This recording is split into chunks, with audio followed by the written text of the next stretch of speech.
آج ہم دیکھیں گے جی فارسی آپشنل کی نیکسٹ نظم۔ تو آج ہے حکمت و شعر۔ تو آج کی نظم کے اندر عشق اور عقل کا جو ہے وہ علامہ اقبال تقابل کریں گے۔ تو کہنے کا مقصد ان کا یہ ہوگا کہ عقل جو ہے اس کی یہ محدود ہے، لیکن جذبہ عشق جو ہے اس کی کوئی حد نہیں ہے۔ عشق لامحدود ہے اور عقل جو ہے وہ محدود ہے۔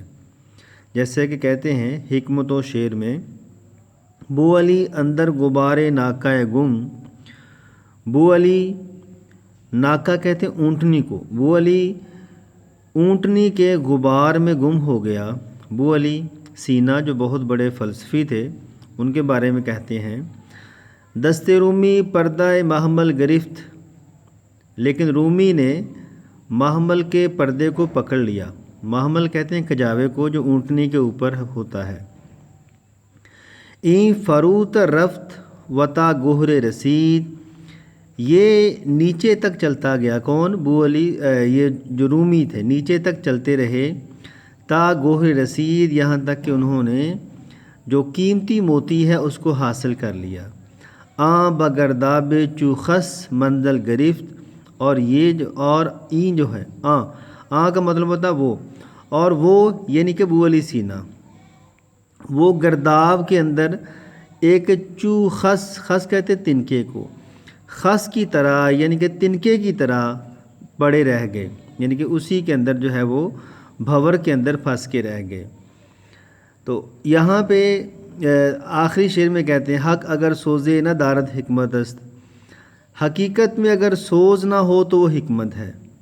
شے می گردد چوں سوز از زیر گرفت، تو بات شعر بن جاتی ہے اگر جو ہے وہ سوز دل سے نکلتا ہے تو اس نظم کے اندر آپ نے جو تشریح کرنی ہے وہ عقل اور عشق کی محدودیت اور لامحدودیت کے اوپر کرنی ہے۔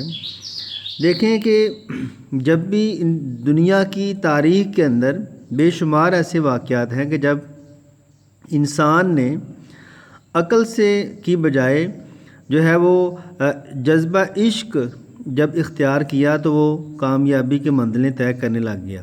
اب دیکھیں جو آگ ہے اس کا کام ہے جلانا، لیکن علامہ اقبال جذبہ عشق کے بارے میں کہتے ہیں کہ بے خطر کود پڑا آتش نمرود میں عشق، عقل ہے محو تماشائے لب بام ابھی، یعنی کہ آگ کا کام ہے جلانا، عقل کہتی ہے نہیں اس میں چھلانگ نہیں لگانی، لیکن جذبہ عشق کہتا ہے نہیں لگانی ہے۔ تو بے خطر کود پڑا آتش نمرود میں عشق، عقل ہے محو تماشائے لب بام ابھی۔ اور پھر عقل اور عشق کی بارے میں اقبال کہتے ہیں، عقل و دل و نگاہ کا مرشد اولین ہے عشق، عشق نہ ہو تو شرع و دین بت کدہ تصورات۔ اور وہ جو آخری بات انہوں نے کی تھی نا کہ حقیقت میں حقیقت جو ہے وہ دل سے جو بات نکلتی ہے اثر رکھتی ہے، پر نہیں طاقت پرواز مگر رکھتی ہے۔ یہ آخری شعر کے اندر جو کہا گیا نا کہ حق اگر سوز نہ دارد حکمت است، حقیقت میں اگر سوز نہ ہو تو وہ حکمت ہے، لیکن اگر اس میں سوز بھی آ جائے، تڑپ بھی آ جائے تو وہ ایک شعر بن جاتا ہے۔ تو عزیز طلبہ یہ تھی آج کی نظم، تو ملتے ہیں نیکسٹ نظم کے ساتھ۔ تو میں اس کی تشریح جو ہے وہ آپ کو ڈسکرپشن میں دے دوں گا۔ تو آج کے لیے اتنا ہی، ملتے ہیں نیکسٹ نظم کے ساتھ۔